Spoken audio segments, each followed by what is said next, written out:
Тыныш, шағын ғана ауыл түнгі ұйқыдан оянып жатты.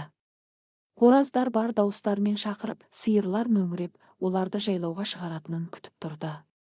Әдемі бірнеше мысық қиылыста үй-үйдің алдында топтасып отырды. Ауылдың әр бұрышы оянып, тіршілік басталып жатқанымен, бұл ауыл тұрғындарына қуаныш әкелмейтін. Бұл ауыл бірте-бірте құрып бара жатқан еді. Онсыз да аз үйлердің көбі бос тұрған, кей үйлердің терезелерінде баяғыдағы жарық сөнген, содан бері қайта жанбаған. Қарт ер адам киіне бастады, жұмсақ спорттық киімін киіп жатыр. Жаңа ғана оянғанына қарамастан, шаршаған, қажыған күйде еді. Қайда барасың? Деп сұрады әйелі, төсекте сәл ғана көтеріліп. Қарияның жиналып жатқанын көріп, қарт әйел де тұруға бет алды. Жел жаққа барам, итті алып қайтуым керек. Нұржан мен Раушан тастап кетті ғой оны, өздері көшіп кетті. Ал ана байғұс ит шынжырда, аштан да, қорқыныштан да жарылардай күйде. Өзі маған итті алып кетеміз деп уәде берген еді, ал қайда енді? Осындай адамдар бола ма өзі? Деп қапаланды шал. Ол киініп үйден шығып кетті. Әйелі шыққысы келмеді.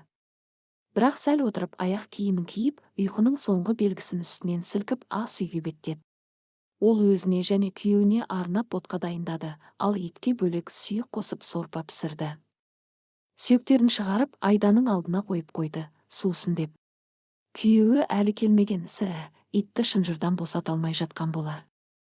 Бірақ бір кезде қуанышты иттің дыбысы естілді де, күшіктің өзі ас үйге жүгіріп кірді. Ол кілт тоқтап, шаршаған күйде көз тастады. Қара түсті жас ит қорқып, құлағын басып, еденге жабысып, есікке қарай жылжи бастады. Неменеге қорқасың, қалсаңшы? Міне, саған етті сорпада пісірілген дәмді ботқа, деді мейірімді әже, дөңгелек табақты еденге қойып. Күшік оған сенімсіз қарап, кейін батылданып, табаққа жақындап, үлкен ет бөлігін жұлып алды да, қалғанын да жеп қойды. Қарын тоқтаған соң, кілемшеге қисайып, ұйықтап қалды. Күйеуі сәлден кейін келді. Итті сипап, ас үй үстеліне отырды. Артынан отбасының ескі досы Данияр кірді.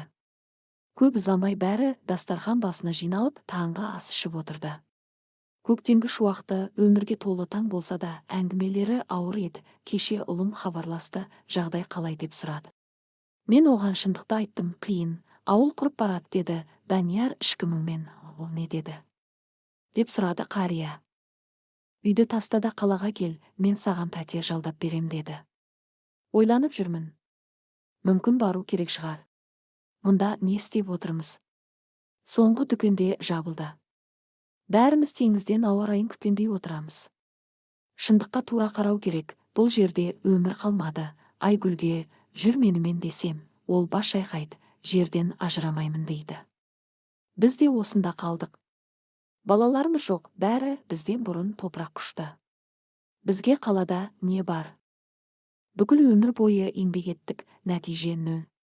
Зейнетақы мардымсыз. Қалада пәтер ұстасақ, аштан өлеміз. Сондықтан қаламыз. Шаруашылық үлкен, бақша жеткілікті. Құдай бергенге шүкір, өмір сүреміз, деді Али қария, шылымын тұтатып, сосын досымен бірге далаға шықты. Үлкен оюлы орындыққа отырды, арқаларын үйдің қабырғасына тіреп, бір мезгілде екі түтін сақинасын ауаға жіберді. Әйелімді жіберер едім, өзім қалам. Бәріміз білеміз, ерте ме, кеш пе бәріміз кетеміз. Бірақ жалғыз қалуда қорқынышты, деді ол, осылай екеуі шылым шегіп отырды. Данияр кетіп, қария мен әйелі қалды. Олар шаруашылық, ет, жердің тозуы жайлы сөйлесті. Бар ойлары құрып бара жатқан ауыл. Күн қалыпты өтті, мал қарады, бақшада жұмыс істеді. Кешке серуенге шықты. Көшенің бойымен жүріп, тасталған үйлердің қаншасы көбейіп кеткенін байқады. Ит қорқып, жаңа қожайындарының жанынан бір қадам алыстамай жүрді. Түн қараңғысы түсті, ал көше шамдары әр екіншісі ғана жанады. Кейде тіпті сирек, екеуміз қалай өмір сүреріміз, деді ботагөз күйеуінің иығына сүйеніп. Олар тасталған үйдің жанына отырып, үстілерінен гүлдеп тұрған бөртегүл төгіліп тұрды. Біраз отырған соң, ерлі зайыптылар үйге қайтты. Бірақ қақпаны жауып үлгерместен, оған жас жігіт тарс етіп кіріп келді. Құдай үшін, жалынамын, тығып қойыңыздар. Жанымды берейін, бәрін берейін. Тек жасырыңыздар. деп жалынды жігіт. Тізерле, деді қария қатқыл дауыспен. Ерлі-зайыптылар бір-біріне қарады. Қария жігітті шалқасынан сүйрей тартып, жасыл шөптің үстімен тізерлетіп аулаға алып кірді. Вера, жылдам үйге, деп бұйырды қария. Сосын жігітке қарап, тыныш жүр, тез менімен жүр деді. Олар ауланың арғы шетіне дейін барып, алыс орналасқан жылыжайға кірді.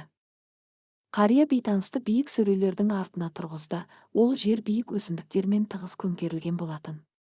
Жанынан тағы бір жабдық салынған сөрені жақындатып қойды. Еш дыбыс шығарма. Өзім келіп алмайынша қозғалма, деді де кетіп қалды. Қуғыншыларды көп күтпеді. Қария үйге қайтып келгенде, қара киім киген белгісіз адамдардың әрбір қақпаны тоқылдатып жүргенін естіді. Енді олардың жасыл қақпасына да кезек келді. Қария терең тыныс алып, өзін сабырға шақырып қақпаға шықты. Қарсы алдында тұрмығым, ірі денелі жігіттер, қазір заман алаңсыз емес қой, інілерім, сіздерге не керек еді? Деп сұрады Алик. Ол өзін аңғал ауыл адамы етіп көрсетуді ұйғарды. Жейтін асымыз аз, бірақ алма береміз, сүт бар. Түнейтін жер бізде жоқ, үй тар, әйелім ауырады.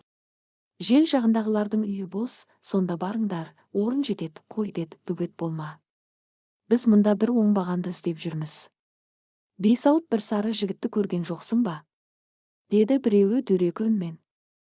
Өтіп кетіңдер, өздерін қараңдар, деді қария. Олар расымен де кірді. Автоматтарын көлденең ұстап үйді, ауланы түгел тінтіп, жылыжайларға барды. Бәрін астан кестең етті. Бірақ сөре көздеріне түспеді. Ол қабырғаға тым жақын тұрғандай көрінді. Қанағаттанбаған күйде бір ірі бандит қарияға бұрылып, 3 күн ішінде табылмаса, дүкендер сендердікі болмайды. Ал егер табылса, бізге айт. Жақсы сыйақы береміз, деді де, үлкен жылыжайға соңғы рет көз тастап кеткен. Сол сәтте қария шөпке отыра кетті. Жан-жағын қорқыныш торлап алғанын енді ғана шын сезінді. Басын ұстап отырып, мен не істеп қойдым сонша, мынадай қарулы бандиттер мені неге іздейді? Деп ойлады. Қария орнынан тұрып, жылыжайға беттеді. Барлық жарықты өшіріп, қап-қара түнекте жігітті алып шықты да, үйдің артқы жағына қарай ағаштар арасымен алып жүрді. Сол жақтағы терезеден жігіт ішке кірді. Қария үйдің алдыңғы жағын айналып, бас есіктен кіріп, сырттағы шамды да сөндірді. Вера, жарықты жақпа. Жігітті тамақтандырайық. Тек қонақ бөлмеде, ол терезеден көрінбейді, деді де, жігітке бұрылды. Ал енді айт, не бүлдірдің? Неге сені автоматпен қуып жүр? Шыныңды айт, өтірік айтсаң, сені сол бойы ұстап берем. Қаншер болсаң, бұл үй саған пана болмайды. Әкем дәулетті кісі, бизнесі бар. Бірақ кәсібі еріп жатқан тәтті мақтадай болды. Ақша керек болып, осы адамдардан қарыз алды. Бірақ қайтармады. Олар әкемнің ашкөз қолымен арқылы жетеміз деді. Білген бетте көлікке мініп қаладан безіп шықтым. Жолда бір аулаға тастап бұтақтармен жауып қойдым. Сосын сіздерді көріп көмек сұрауға келдім. Сеніңіздер, мен көмектеріңізді ешқашан ұмытпаймын, деді жігіт. Ол 3 күн бойы олардың үйінде жасырында. Ешкімге көрінбей, тек еңбектеп жүріп, терезе көлеңкесінен өтіп отырды. Тағы бір жолы бандит келіп, неге жарық жақпайсың, қария? Деп сұрады. Ол болса қолын сілтеп, үнемдеп жатырмыз. Зейнетақы аз, коммуналка күннен күнге өсіп жатыр, деді. 4-ші күннің ерте таңында ботагөз дастархан басында тұр еді. Үлкен кесек үй үрімшігін кесіп, алма салып, үлкен нан тілігін, пісірілген жұмыртқа мен бір тұз қосты. Мұның бәрін ескі рюкзакқа салып, жігітке берді. Ол көз жасын әрең ұстады. Мейірім мен ризашылықтан жүрегі елжіреп, олармен қоштасты. Алдыңғы түнде екеуі, қария мен жігіт, қашу бағытын ақылдасқан болатын. Жігіт кетті. Құтқарушыларына жылы қоштасу айтып көзден ғайып болды. Арада 15 жыл өтті. Бұл оқиға қорқынышты түс секілді ұмыт болды. Әжей аулада отыр, аяғының жанында алма толы себет бар. Ол орнынан тұра алмады, сезімдер буып тастағандай, аяқтары қорғасынға толғандай болды. Шаршаған, қатты шаршаған. Күн сайын жер жыртып, бақшы күтіп әбден қажыды. Жерде тозып кеткен. Малда түгелге жуық сойылып кеткен. Ал ауылда олардан басқа ешкім қалмағандай. Қария да әлсірей бастады, жас өзінікін алды. Бұрынғыдай үйді жөндемейді, аулада да, бақшада да сирек көрінетін болды. Күш қалмаған, осылайша лешка алма жеп жүріп өлеміз бе қалай? Жақсы болды, алма ағаштарын отырғызған екенбіз, деді Вера, әлі күнге жеміс беріп келеді. Болмаса аштан өлер едік қой. Жүр, бақшаларды аралап шығайық, мүмкін бірдеңе табармыз, деп ұсынды Вера. Соңғы уақытта олар жиі көршілердің тастап кеткен аулаларына кіріп азық іздейтін.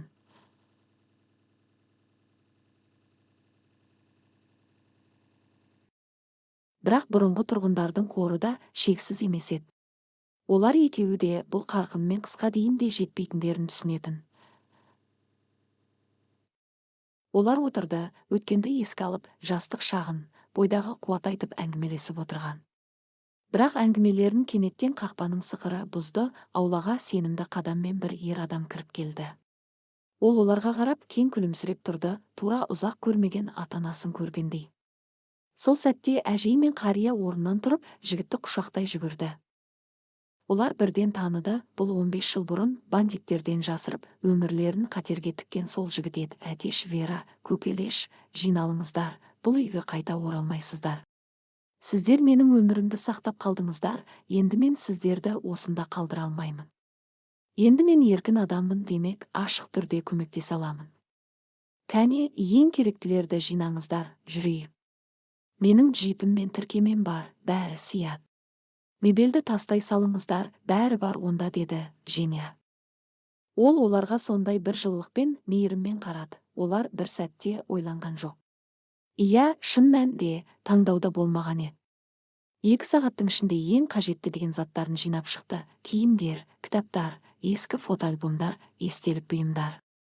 Ерлі зайыптылар ауланың шетіне барып, 2 жыл бұрын көмген иттерінің төмпешігінің қасына тоқтады. Тентек күшік болған сәттерін еске алып, егіліп жылады. Қоштасы көлікке қайтты. Қол ұстасып отырып, жол бойы үнсіз кетті. Қайда бара жатқанын, не үшін бара жатқанын білмеді. Көлік 100 шақырымдай жол жүріп, тұрғындарға толы әдемі заманауи ауылға кірді. Кенеттен әжей жылап жіберді, көзіне сенбей. Олар бір қабатты көркем үйдің алдына тоқтады. Ауласы гүлге толы еді. Сол сәтте жүргізуші бұрылып, енді сіздер менің әжем мен атам боласыздар. Немерелеріңізден тарту қабыл алыңыздар, деді күліп Женя. Егер сіздер болмағанда, мен баяғыда өлген болар едім. Мен сіздерге өмір бойы риза боламын. Бұл үй сіздердікі. Ақша үшін уайымдамаңыздар, міне, карта ішінде шегі жоқ. Үнемі толықтырып тұрамын. Ештеңеден тарықпаңыздар, ештеңеден өздеріңізді шектемеңіздер. Ақша жеткілікті болады. Айтарым осы. Ал енді қараңыздар үйді. Қария көліктен түсіп жұбайына көмектесті. Олар қол ұстасып үйге кірді. Үй кең, жарық, заманауи жөндеуден өткен. Ашық верандасы, шағын мангалы, бау-бақшасы мен кішкентай жылыжайы бар. Аула алдыңғы жағынан раушан гүлдерге тұнып тұр. Женя, сен біздің өмірімізді сақтап қалдың. Сен бізді аштықтан құтқардың, деді әжей алғыс білдіріп. Ол оны құшақтады. Женя бақытты, қуанышты күйде тұрды. Жиі келіп тұрамын. Апта сайын келемін, уайымдамаңыздар. Мен жақын қалада тұрамын. Қонақ бола беремін, деді күлімсіреп Женя. Ол рөлге отырып кетіп қалды. Қариялар жаңа үйді иеленіп, орнығып қала берді. Екеуі диванға отырып, бақыттан жылап жіберді.